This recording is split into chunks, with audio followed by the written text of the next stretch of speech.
Bonjour mesdames et messieurs. Au cours des premières deux conférences de cette série, nous avons vu que l'enseignement des scribes professionnels en l'écriture cunéiforme en Antiquité était souvent mal adapté aux besoins quotidiens. Il était toujours plus important pour les scribes de faire une distinction claire entre eux et ces autres qui savaient lire et écrire un peu, mais sans formation formelle. Si l'on rendait le cunéiforme trop facile à apprendre, alors trop de gens voudraient à l'acquérir et il n'y aurait plus besoin des scribes eux-mêmes.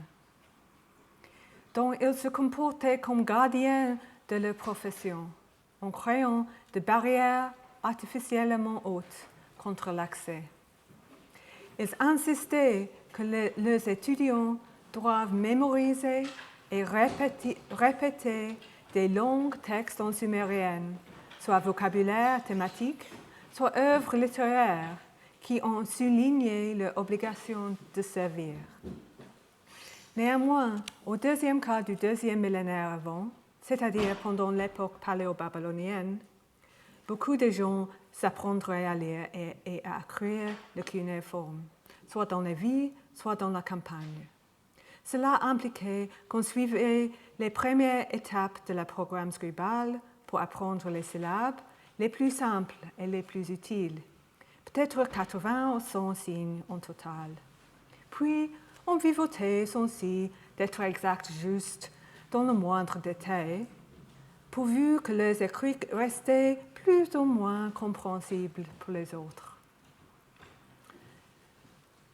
Un millénaire plus tard, après l'arrivée de l'alphabet dans la Mésopotamie, peu à peu, la plupart des gens ont abandonné le cunéiforme, une fois qu'il est devenu socialement acceptable de le faire.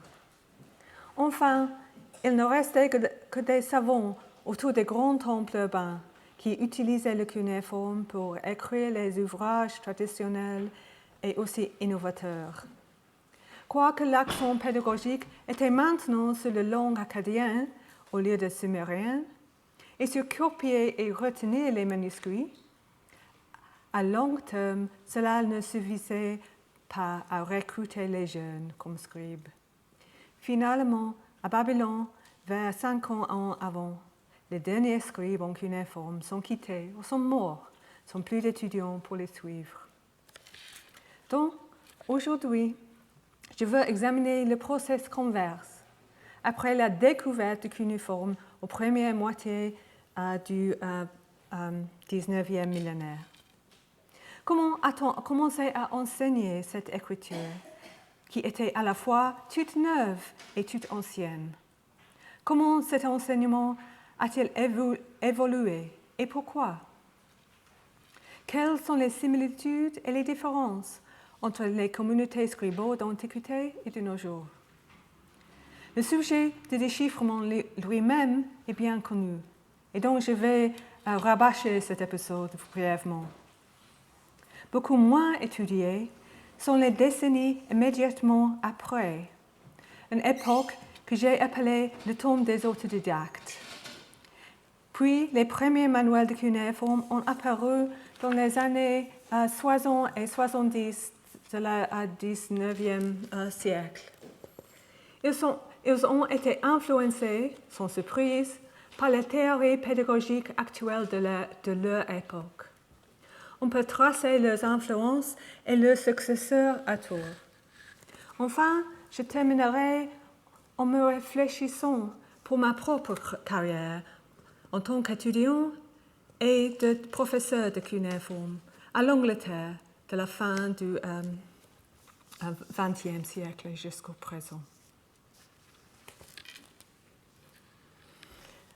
Les savants occidentaux ont pris conscience de l'écriture cunéiforme mésopotamienne au début du XIXe siècle.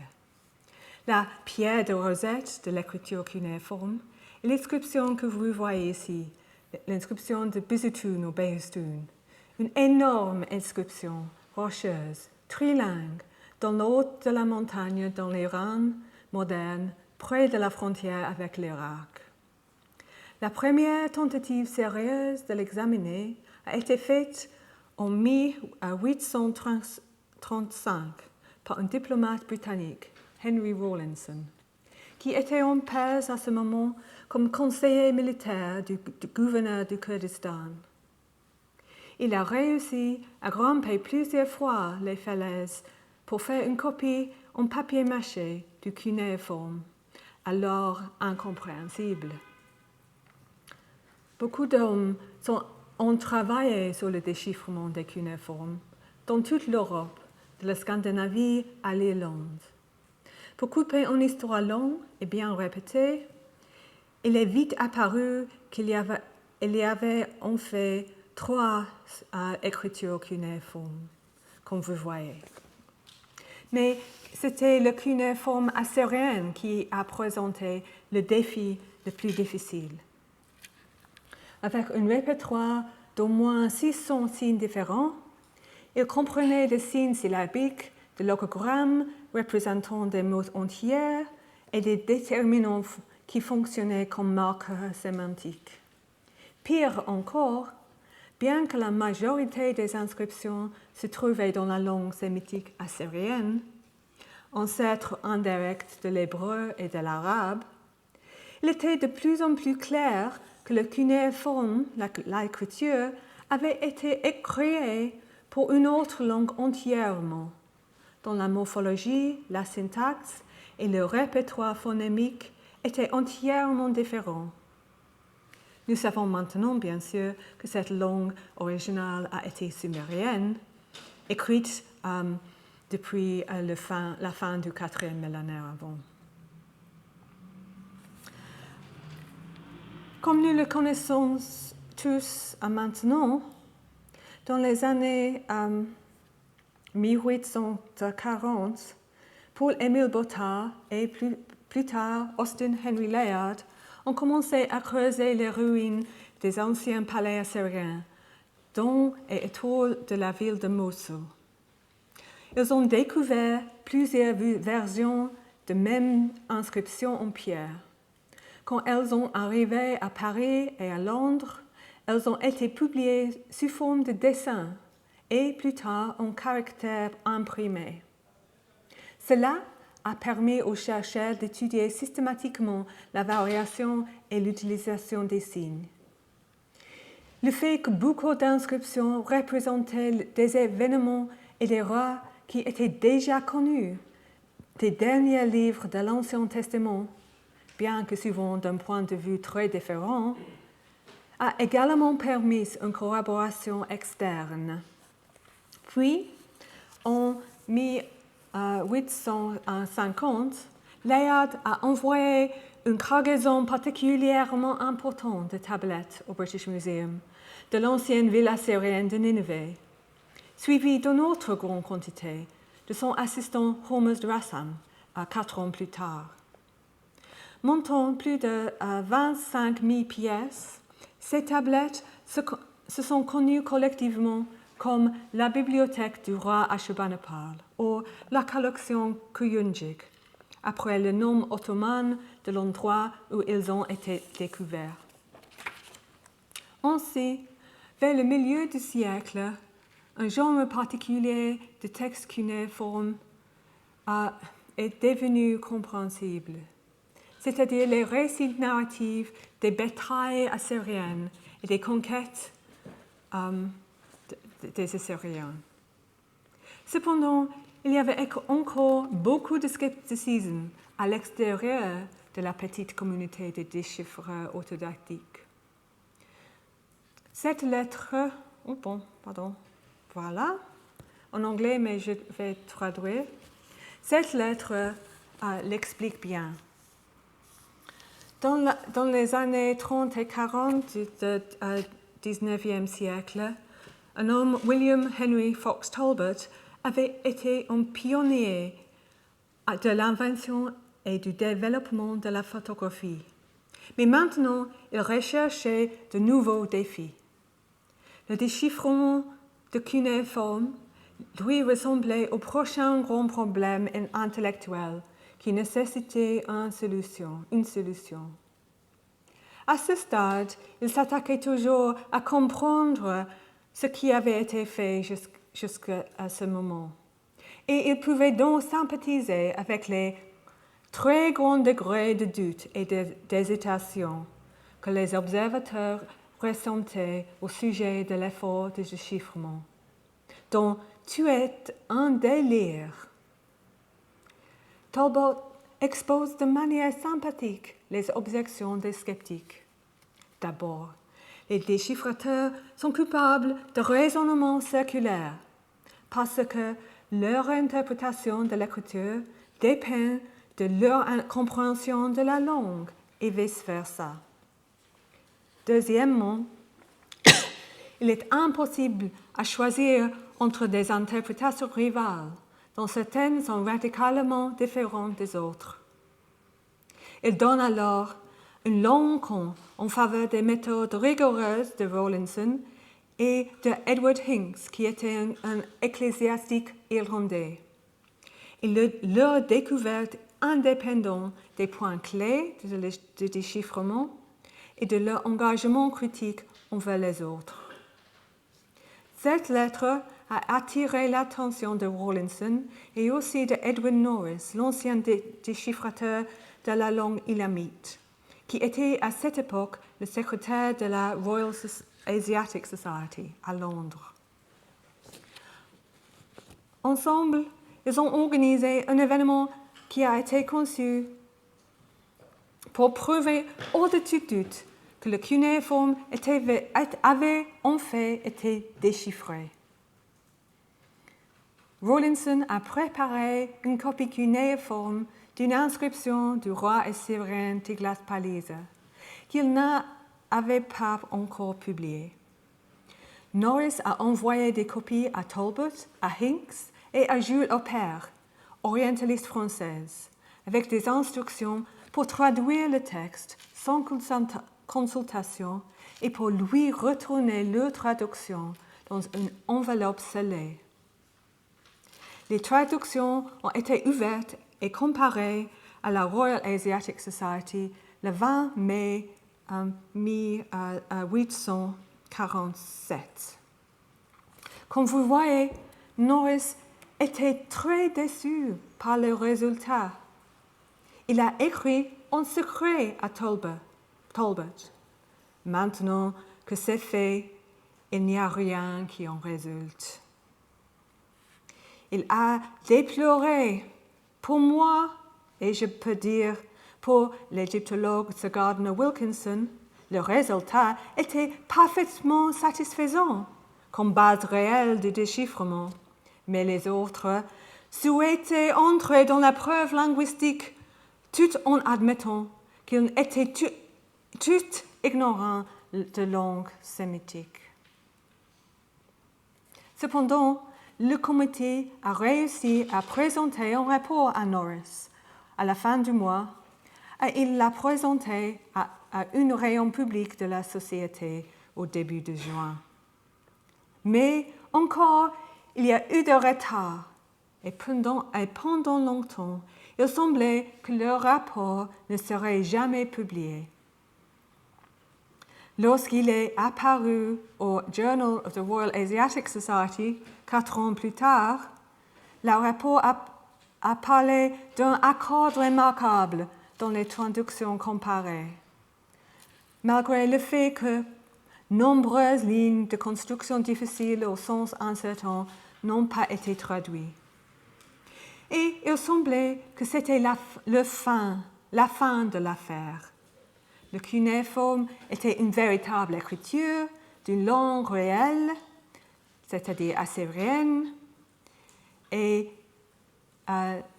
cette écriture était vraiment lisible. Mais, comme nous verrons, ce n'était pas aussi simple que cela.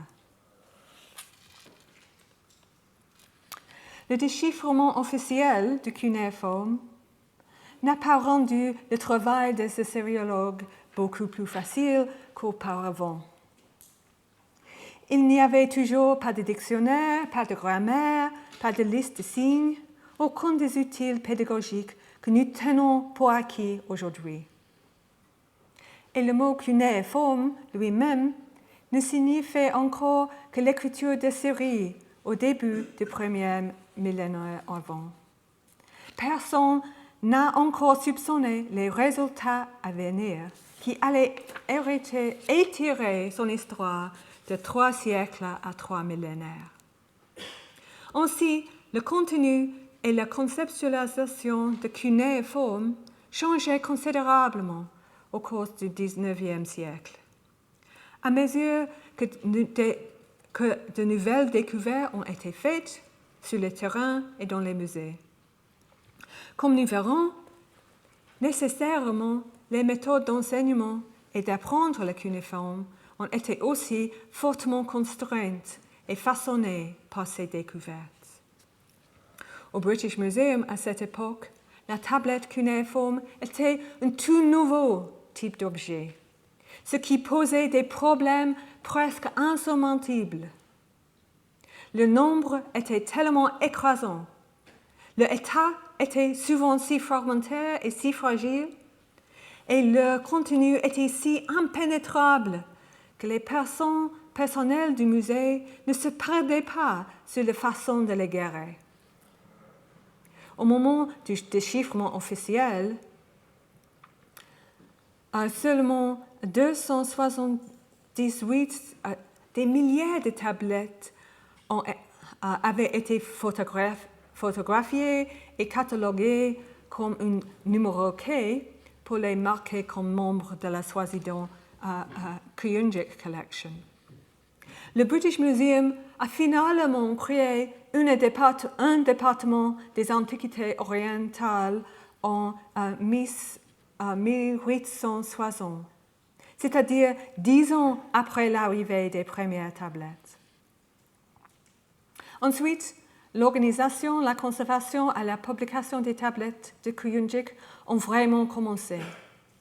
Cependant, pour les 2 prochaines décennies, le travail a été fragmenté et sporadique, car le département avait un personnel minuscule et presque pas de place pour des chercheurs invités à travailler.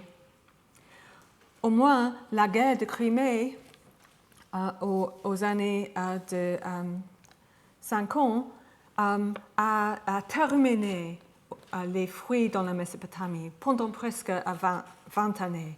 Donc, il y a encore des tablettes qui sont arrivées. Donc, l'année après la construction du département nouveau, Rawlinson et Norris ont édité le premier volume de la série Cuneiform Inscriptions of Western Asia, connu des assyriologues encore aujourd'hui simplement comme Rawlinson. Il s'agissait presque exclusivement de récits historiques narratifs, y compris, comme vous voyez, l'inscription de Tiglath-Pileser qui avait été utilisée pour le déchiffrement officiel. Ce sont les éléments de base, littérales et métaphoriques, de la chronologie dynastique et militaire assyrienne et babylonienne, qui, une fois édités et traduits dans d'autres publications, ont aidé les historiens et le grand public général à situer l'ancienne Assyrie par rapport aux événements, aux peuples de l'Ancien Testament. Mais ce livre lui-même ne contenait aucune traduction, ni même des transcriptions alphabétiques de textes anciens. Il se composait entièrement de lithographies, comme vous voyez, d'inscriptions cunéiformes. Beaucoup de ces inscriptions étaient en fait des copies composites, compilées à partir de plusieurs manuscrits fragmentaires, y compris des monuments royaux, des briques, des pierres de fondation de lieux comme Nineveh et Nimrud. L'objectif de recréer une partie aussi importante de la composition originale possible. Le texte de l'inscription de Tiglath-Pileser, que vous voyez par exemple, a été compilé à partir d'inscriptions sur 4 objets différents. Le texte était plus important que les objets pour ces hommes.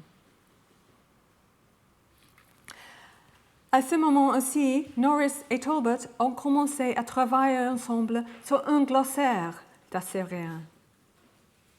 Ils ont persuadé Rawlinson que le deuxième volume de la série Rawlinson devrait se concentrer sur les listes de mots sumériens et assyriens et d'autres textes bilingues, afin qu'ils puissent collecter systématiquement le vocabulaire. Ce livre est sorti assez vite. Talbot a publié ses notes sur des mots individuels dans le Journal of the Royal Asiatic Society. Et Norris a compilé un dictionnaire dont 3 volumes jusqu'à la lettre N sont apparus avant sa mort en 1872. Les 3e et le 4e volumes de Rawlinson sont apparus respectivement en 1870 et 1875, largement mis en place par le jeune conservateur George Smith. Ces livres ont finalement donné accès à la mythologie et au savoir de l'Empire assyrien. Malheureusement, même avec l'aide des anciens vocabulaires publiés dans le 2e volume de la série, la majeure partie de ce nouveau matériel s'est révélée désespérément insoluble. Il comprenait une terminologie technique pour des concepts profondément étrangers à ses lecteurs modernes. Rédigé dans une écriture densément logographique, dont les interprétations étaient très spécifiques au genre. Au sommet d'un dessin magnifiquement exécuté de 2 œuvres bilingues sumériennes-acadiennes, qui est maintenant parmi les papiers de Talbot dans le British Library, Talbot a écrit avec plainte « Je ne peux pas comprendre la moitié de ce signe ». Et ce n'était pas un problème isolé. Comme nous le verrons, bien que le déchiffrement ait établi les principes par lesquels l'écriture cunéiforme fonctionnait, il s'agit encore d'un défi majeur à le lire. Mais plusieurs des méthodes qu'on a développées à ce temps-là sont devenues les fondations de pédagogie plus formelle de la fin du XIXe siècle. Talbot a conservé de nombreux cahiers de tous ses travaux, inclus la sériologie. Et vous voyez ici un des cahiers pour le déchiffrement officiel. Nous pouvons aussi tracer la trajectoire de ses intérêts et de ses aptitudes à partir de 1853, lorsqu'il a débuté, à sa mort en 1877. Bien que le comité de déchiffrement ait jugé, à juste titre, que le travail de Talbot n'avait pas la même qualité de Rawlinson et Hincks, il est clair que ses pairs l'ont considéré comme un membre à part entière de la communauté assyriologique. Même le conservateur Wallace Budge, qui n'était pas facilement satisfait, a estimé qu'il n'était pas un simple orientaliste amateur. Ces cahiers des décennies après le déchiffrement officiel sont donc une fenêtre unique dans les intérêts les méthodes de la sériologie autodidacte à ce temps. L'historienne Nelly Dickman vient de publier à ce mois-ci une monographie détaillée sur les cahiers assyriologiques de Talbot, et je ne veux pas anticiper ses résultats. Je résumerai donc une courte étude que j'ai faite avant que Nelly a commencé son doctorat, sur une édition d'un texte cunéiforme que Talbot a publié en 1876. Talbot l'appelait ce texte « La lutte contre Bel et le dragon » et « l'épée allumée qui tournait de tous les côtés ». Mais nous le savons maintenant, comme la tablette de Enuma Elish, l'épopée de création, à la tablette 4. 3 des cahiers survivants de Talbot contiennent son travail préparatoire sur le papier. Ensemble, ils nous permettent de reconstruire, dans une certaine mesure, les moyens par lesquels il a produit son édition. La source principale de Talbot n'était pas une tablette cunéiforme réelle, même si la tablette était facilement accessible pour lui au British Museum. Et il n'avait pas de photos. Talbot, comme beaucoup de sériologiques d'alors et maintenant, a considéré des photographies insuffisantes pour travailler. Cela peut sembler une déclaration surprenante, même choquant pour Talbot, le pionnier de la photographie, mais les tablettes cunéiformes sont notoirement résistantes à la photographie traditionnelle. Si le but de la photographie est une représentation entièrement lisible de l'inscription. Jusqu'à l'avènement de la photographie numérique de nos jours, les copies autographes en noir et blanc étaient le moyen préféré de la communication assyriologique du contenu textuel des tablettes. Ainsi, Talbot a travaillé d'abord à partir d'un dessin que vous voyez ici, qui venait d'être publié par la syriologue allemande Friedrich Delitzsch dans le livre Assyrische Lesestücke, dont nous reviendrons bientôt. Puis, lorsque George Smith a trouvé encore un fragment qui a rejoint la pièce de Delitzsch, Talbot l'a incorporé aussi. Comme l'était la pratique du British Museum à ce moment, la représentation de la tablette de Smith était en caractère cunéiforme en plomb, reconstruit à partir d'un rendu alphabétique, plutôt qu'une copie orthographique telle que Delitzsch défendait. Les premières ébauches de Talbot ne survivent pas. L'un des 3 cahiers existants contient un brouillon de l'introduction, de la traduction et de l'édition du recto de la tablette. Les 2 autres contiennent des notes de lecture ligne par ligne par chaque côté de la tablette. Les révisions multiples de la traduction et des notes montrent comment Talbot a lutté contre presque tous les mots. Sa collaboration antérieure avec Norris sur le glossaire assyrien avait nécessairement concentré sur la terminologie des annales des rois assyriens, pleine de frappes, de pillages et de butins. Les œuvres mythologiques, nouvellement découvertes, étaient dans un registre linguistique complètement différent, avec un vocabulaire entièrement nouveau. Talbot a écrit à peine un mot sur la paléographie, l'orthographie, la morphologie, la syntaxe ou tout autre aspect linguistique de ce texte ancien. Son objectif principal était l'étymologie comparative. La parallèle évidente était l'hébreu, comme vous voyez ici à droite, l'hébreu de l'Ancien Testament, étant à peu près contemporain avec l'assyrien et avec une longue tradition de traduction.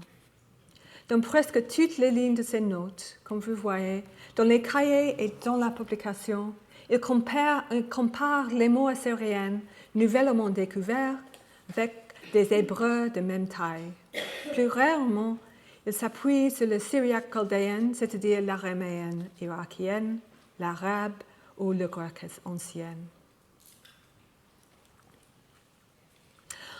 Ainsi, en ce qui concerne la lecture de l'écriture elle-même, au milieu des années 70, il était rare de rencontrer de nouveaux signes cunéiformes.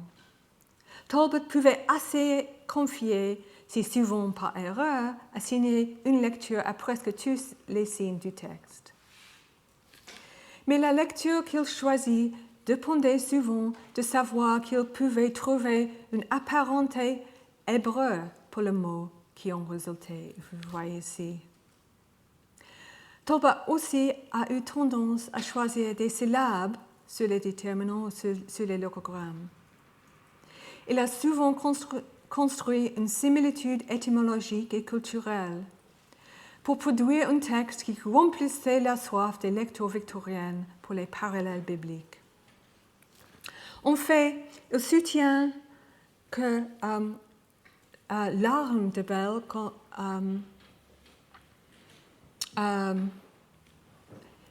elle a dit, elle ressemble tellement à l'épée de chérubin dans la Genèse, qui a tourné dans tous les sens pour garder le chemin de l'arbre de la vie. Que la même arme céleste doit certainement être destinée. L'épée allumée par laquelle les chérubins ont gardé l'humanité péchereuse hors du jardin d'Éden après la chute de Genèse. En effet, on sait maintenant qu'il n'y avait point d'épée dans le texte. Et vous voyez ici, il n'était pas possible pour lui d'éviter le raisonnement circulaire qu'il avait identifié 20 ans auparavant. Et aussi le dragon qu'il veut voir dans le texte. En fait, maintenant on verrait le monstre de la mer, Tiamat. Pour couper une histoire très longue, il s'avère qu'il y a pas moins de 3 dragons erronés impliqués. Le premier est de Daniel chapitre... excusez-moi.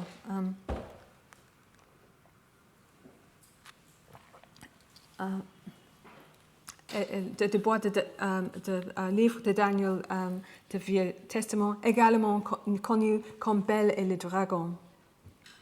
Talbot ne mentionne pas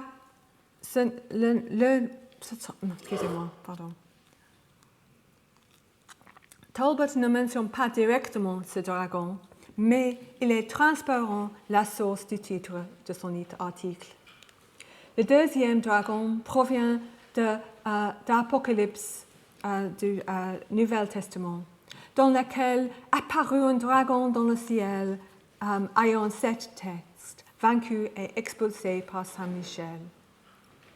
Le troisième est l'aigle lion masculin que nous connaissons maintenant comme Amzu, vaincu par le dieu neutre et qui apparaît sur le livre de George Smith que vous voyez ici.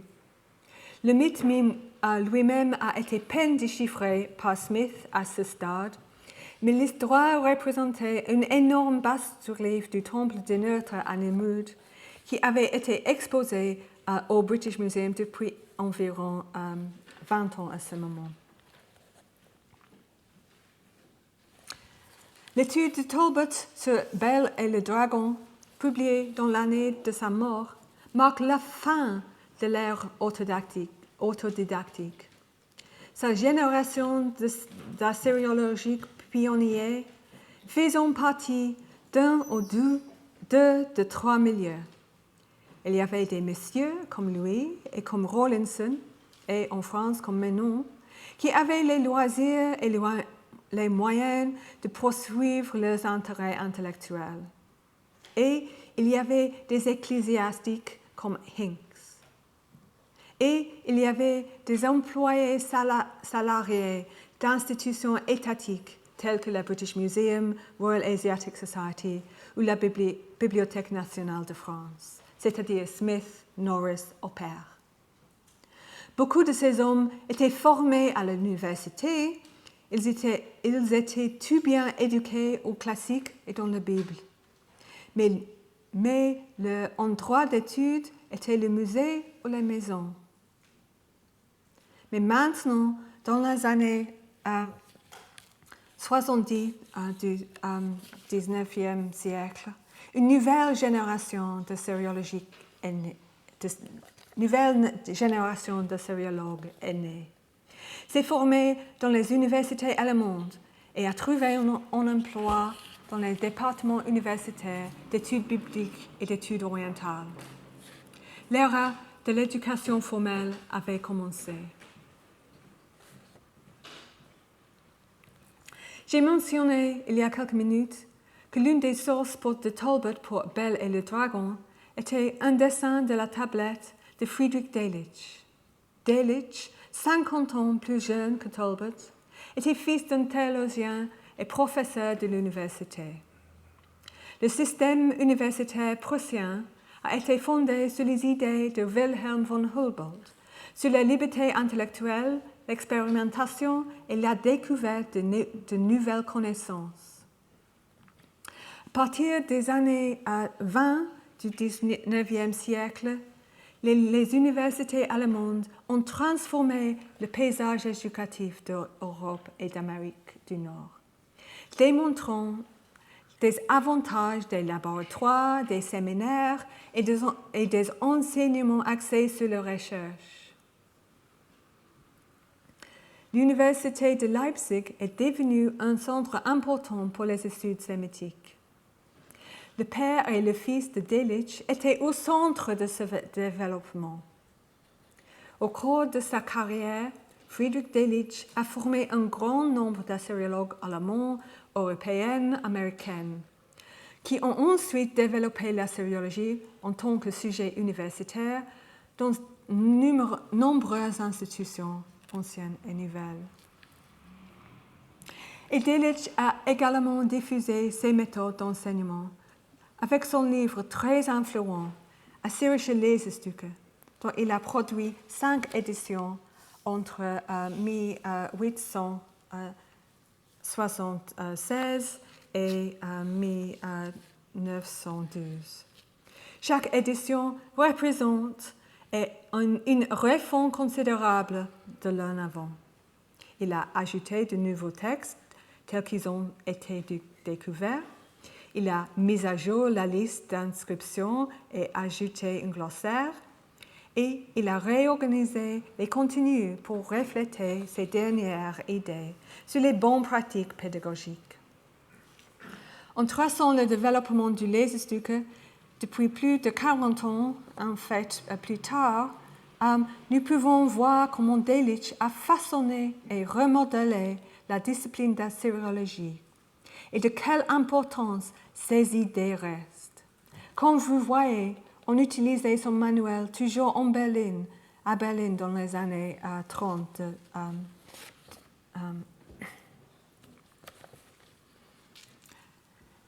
La première édition du Lesestücke reflète l'agent de recherche établi au British Museum.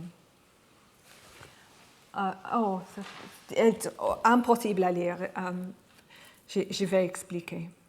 Tout d'abord, il y a 2 listes de signes, une pour les syllabes, une pour les logogrammes. Ensuite,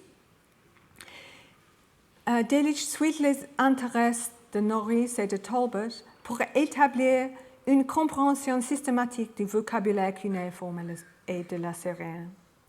Il tire beaucoup sur les listes lexicales de Rawlinson II dans le premier chapitre. Et dans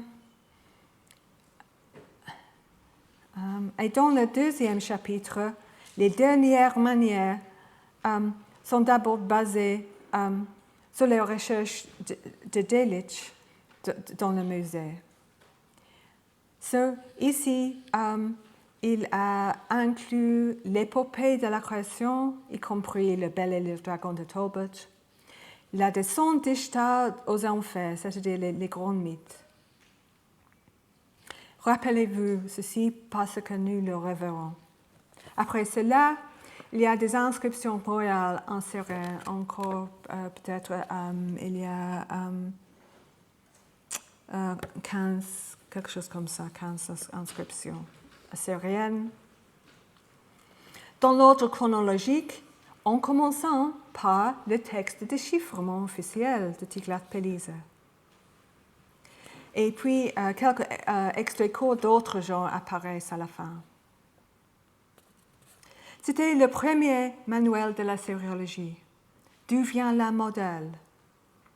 Il n'est pas surprenant. Des idéaux pédagogiques de l'université Humboldtienne. Wilhelm von Humboldt lui-même avait été linguiste. arguant que l'étude des langues du monde est l'histoire mondiale des idées et des sensations de l'humanité.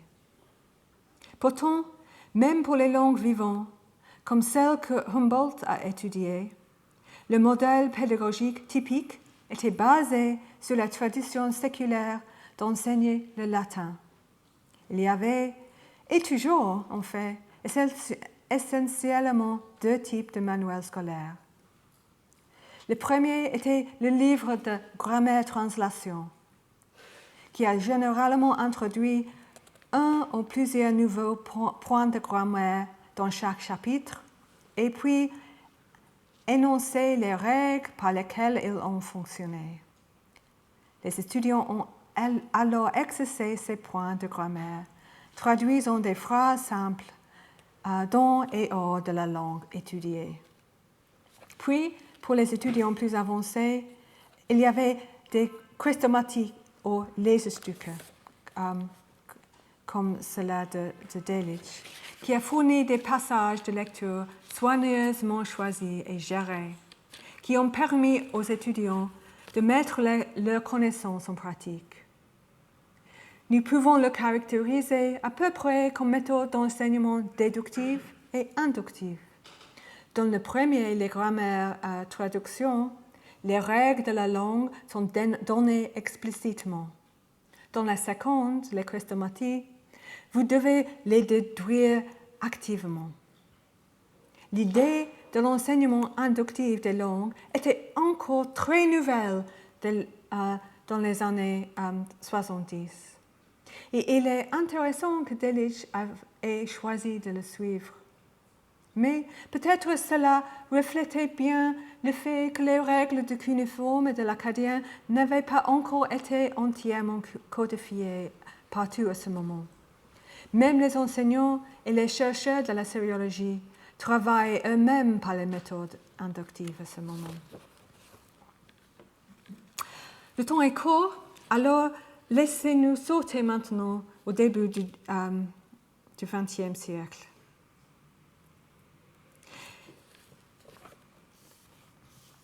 Les années 70 du XIXe siècle avaient également marqué la reprise de l'exploration en Mésopotamie, avec l'accent maintenant sur le sud, en Babylonie. Le British Museum a envoyé à Hormuzd Rassam et à d'autres à Bagdad pour acquérir encore plus de tablettes pour le musée. Vastes fouilles, on ne pouvant pas les appeler les fouilles archéologiques, produisaient des tablettes cunéiformes en nombre croissant, des dizaines, même des centaines de milliers. Au milieu des années 90, il fallait reconsidérer la manière dont le musée fonctionnait, encore une fois. Étant donné qu'il n'avait pas encore fini de traiter les tablettes assyriennes de Kuyunjik, un nouveau département des antiquités égyptiennes et assyriennes a été créé pour remplacer l'ancien. Son nouveau conservateur, Ernest Wallace Budge, a lancé un programme systématique de documentation, de stockage et de publication. Le département a publié 5 volumes de catalogue de tablettes de Kuyunjik par Carl Bezold à intervalles réguliers dans les années 90. Le dernier étant un index du sujet général qui fournissait un aperçu des découvertes. Le département a également commandé des dessins à l'échelle, ce sont des hand copies en anglais, des tablettes de Kuyunjik et d'ailleurs. La série Cuneiform Texts from Babylonian Tablets a produit environ 30 volumes avant le début de la Grande Guerre et a continué à se développer sporadiquement tout au long du XXe siècle. Ces outils de recherche, ainsi que l'accessibilité accrue de la collection du musée lui-même, ont permis aux étrangers de travailler systématiquement sur les tablettes pour la première fois. Les portes de la publication ont été ouvertes. Dans les années 90 et jusqu'à la Grande Guerre, les assyriologues ont édité et traduit une masse de tablettes cunéiformes de Syrie et de Babylonie, documents légaux, correspondances royales, politiques et savants, hymnes et prières, présages, célestes, etc. Ces études ont permis à l'auteur une nouvelle génération de recherche et de l'éducation. On voit des développements clairement de la 15e édition de Laserstücke de Delitzsch, qui a apparu, comme vous voyez. Cette édition est 3 fois plus longue que la première. Comme vous voyez, il y a maintenant une petite grammaire au début et une glossaire à la fin. Ce sont des innovations en fait de l'édition des années 80 du 19e siècle. Delitzsch a également ajouté des exercices de lecture artificielle, de courts mots et de courtes phrases, dans un geste à l'école de grammaire-traduction de l'enseignement du langage. Mais vous voyez qu'il a également conservé les anciens syllabaires, dont, vous vous souvenez, étaient les éléments essentiels de l'éducation cunéiforme au premier millénaire avant. Delitzsch s'intéresse aussi à l'éducation ancienne, comme vous pouvez le constater peut-être, non, encore impossible à lire, mais dans le 3e chapitre, ce sont des textes scolaires d'antiquité.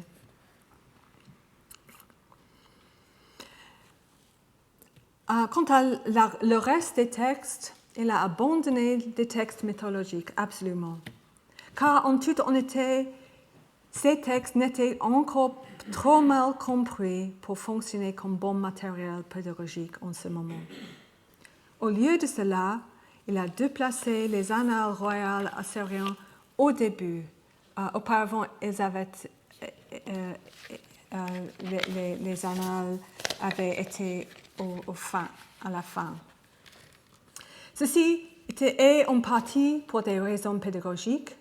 Ce sont des textes narratifs, textes excitants et pourtant répétitifs, relativement faciles à lire pour les étudiants. Mais il reflète également l'engagement continu avec le passé biblique.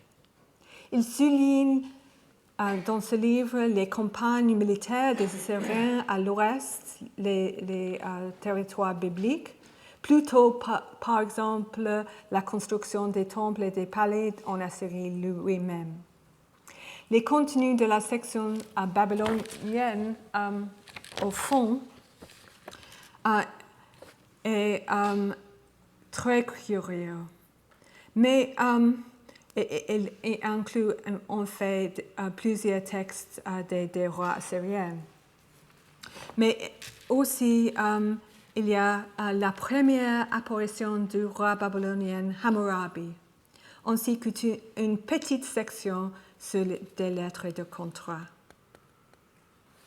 Bien que les pages d'introduction du livre soient maintenant dactylographiées par l'écriture manuscrite, la liste des signes et les légistiques eux-mêmes sont tous dessinés à main comme auparavant. Ce manuel, comme beaucoup d'autres, n'enseigne pas à la lecture d'un véritable cunéiforme, tel qu'il est donc écrit en 3 dimensions sur la pierre ou l'argile. Au lieu de cela, l'étudiant apprend à lire le cunéiforme de Delitzsch lui-même, c'est-à-dire en 2 dimensions, en noir et blanc, en encre sur papier, dans lequel tous les signes sont soigneusement dessinés, soigneusement espacés pour la lisibilité. Comparez par exemple les copies cunéiformes faites au même moment par l'élève de Delitzsch, Hermann Hilprecht, et ses disciples aux même époque, qui compte de montrer les dispositions réelles des signes sur les tablettes, sans perte de lisibilité. L'école Hilprecht, si je peux les appeler, publiait aussi des photographies des tablettes. Mais peut-être pour Delitzsch, c'était une technologie trop coûteuse pour un manuel. Néanmoins, pour Delitzsch, comme pour les gens du British Museum auparavant, au moins au contexte pédagogique, c'était le texte qui restait plus important que l'objet. C'était tout en fait à lire ce texte très artificiel. Les Leserstuk de Delitzsch ont eu de nombreux imitateurs, tout dans l'Europe continentale. Donc on peut diviser les manuels dans les deux types. Ce sont des grammaires pédagogiques, grammaires traduction et les christomatiques, comme vous voyez. Vous voyez aussi que les assyriologues anglophones préféraient adhérer au modèle de manuel de grammaire traduction. Et ce n'est que dans les années 60 et 70 du XXe siècle que les assyriologues américains comme Prince et Marcus ont introduit des méthodes inductives dans le manuel scolaire. Mais je ne sais pas encore si ces livres ont été largement utilisés. Regardons plutôt les christomaties. Chacun d'entre eux suit la structure de base et l'accent mis par Delitzsch. Dans tous les cas, les inscriptions royales prédominent.